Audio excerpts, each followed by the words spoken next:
Assalamu alaikum. To bari mu nuna yadda ake saita Google Authenticator da kuma ya za a yi mutum ya dawo da shi misali ya canza waya ko wani abu. Okay? Let us zoom wannan Bitget ɗina ne, to ban saita mata ba. To da farko zan shiga nan wajen profile ɗin nan. In na shiga, sai in zo nan wajen security nan. Bayan na shiga, to ban gama saita ta ba dai. Let's see, ace na sa phone number na email ɗina.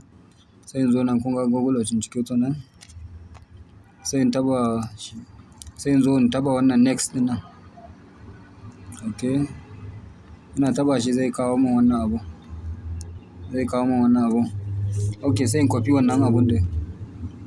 Idan na kwafa, sai in je Google Authenticator nan. Za ku ga nan, saboda security app ne baya nuna ku bara ku gani ba. Sai in zo nan. Amma dai kana shiga zai nuna maka wani abu mai kama da plus haka. Wani mai kama da color sa kamar rainbow haka, kamar color Google. Okay, kana shiga. Da farko za ka ga scan QR code, enter a setup key. To sai ka zo kan setup key ɗin nan. Okay. Idan ka zo kan setup key, zai kawo maka ababai ƙwara uku zuwa huɗu. Ɗaya na account name, sai ka ba Bitget bane sai mu sa Bitget. Sai kuma your key ɗin nan sai mu sa wannan abun da muka je muka kwafo ɗin sai muyi pasting nashi. Muna pasting nashi sai mu zo mu danna add. Muna danna za mu ga abun ya setu. Za ka ga yana running, wasu digits suna running in seconds. Sai ka copy wannan digit ɗin nan. Misali muka kwafe su, sai mu sake dawowa Bitget ɗin. Let us zoom mun sa, sai mu sa shi a nan. A wajen please enter Google Authenticator code ɗin nan. Sai let us zoom sai mun sa mun kwafe su. Sai mu sa sai mu danna next ɗin. Za ka ga ya hau shikenan.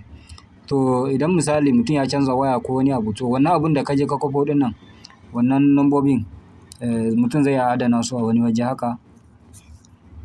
Zai iya adana su a wani waje haka. Kun ga dai I think mutum zai iya rubuce su. Let's see. Mutum zai iya rubuce su. Ka gan su nan. Za ka iya rubuta su irin su, za ka iya rubuta a paper haka sai ka duba ka kula da cewa da capital aka rubuce ko kuma da menene. Duk abin da aka sa shi da capital letter ka sa shi a capital letter, wanda aka sa small letter ka sa shi. Okay.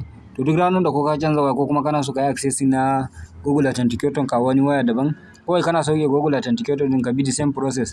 Ka je ka enter a setup key ɗin nan sai ka sa shi a wajen. Za ka ga ya setu kuma wannan lambobin suna running. Kana kawo su za su yi accessing ɗin exchange ɗinka. Okay, da fatan mun gane.